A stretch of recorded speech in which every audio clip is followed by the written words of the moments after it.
Hi, come on in. This is Uriah Heep's bus. Hi, here we are at the Rosemont Theatre in Chicago. Big tour with Judas Priest and Uriah Heep. We're Uriah Heep. I'm Dave. This is Russ, the drummer. The clumber. Mr. Mick Box. How you doing? And we're just going to give you a little run through of our little home here when we're on the road. So it starts here with Bob the driver. He's not here now. He's a fantastic driver. He's a lovely man and he keeps us safe. Travelling all over the country. Fantastic bus, really clean. Really clean bus. Really happy with the bus. And we'll bring it over here. I think the good thing, I must interrupt you, the good thing about the driver is we had a blowout and we were all sleeping and we didn't know we had a blowout. That's how good a driver he is. Otherwise it would go on the tyre in the back there, yeah, so it's really cool. But if you come through here, look, if you see on the back here, we've got some great fans. A guy called Ed Daly from Sellersville, did this for me, all this embroidery, gave me a jacket. We've just been awarded this, we've been inducted into the Hall of Heavy Metal History in the Mohegan Casino in Connecticut, which was fantastic, you know. And other fans give us all these stuff, like we've got this guy come and jam with us in a sound check, you know, it's one of our things we do in our package for our meet and greets, and he did all this with his family and it was just absolutely fantastic. And he donated a check for $500 to my cancer charity that I have on my website, www.mick-box.net. And he also sent $500 to Lee Kerslake, our drummer, our old drummer, who's having some health problems and trying to do something over in England. So that was really cool.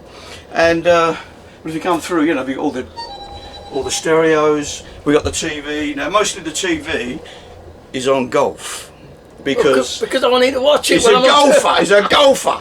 See, so it's either golf or football on the TV and nothing else. Oh, no. Wine and turn water into wine. Fucking hell. As you can see, we have quite a bit, and in this one, there's more water. You can never have enough water.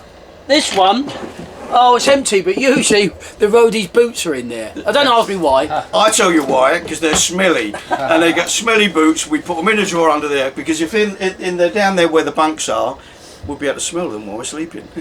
And it's not a nice smeller. We have like emergency, we have pens and paper. I think we've got some alcohol in this one.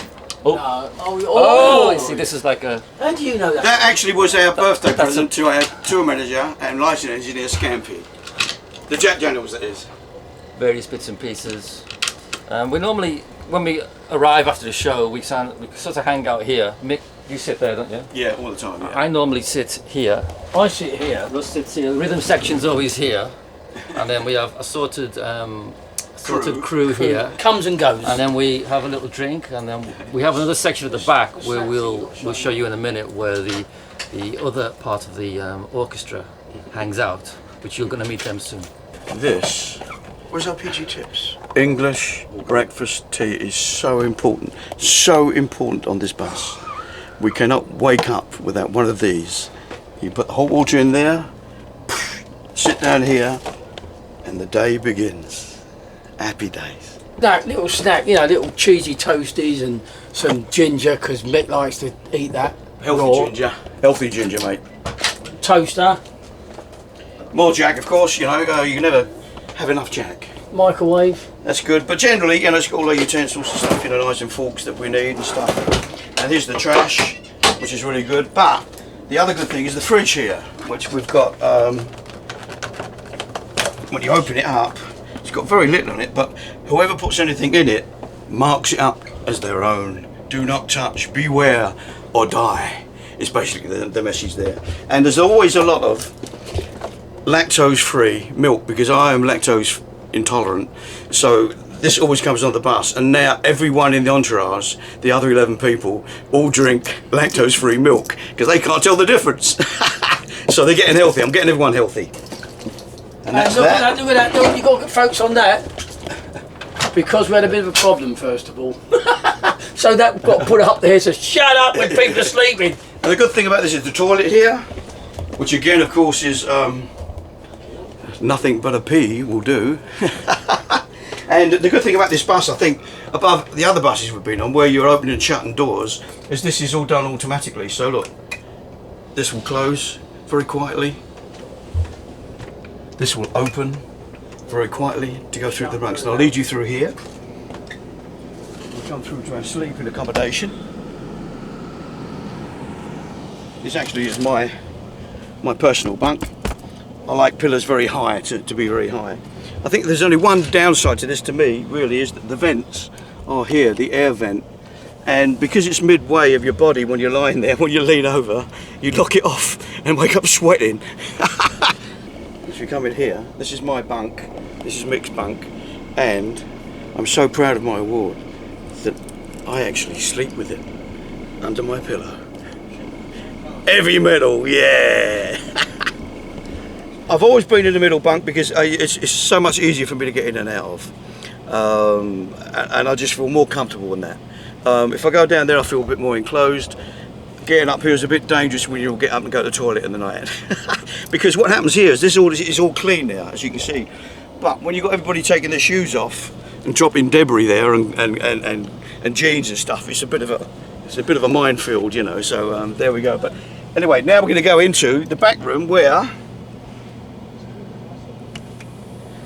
I shall get out of the way, and these people will continue. What do you want?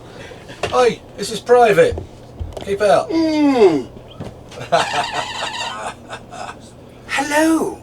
Welcome to the Tradesman's. Welcome to the other half.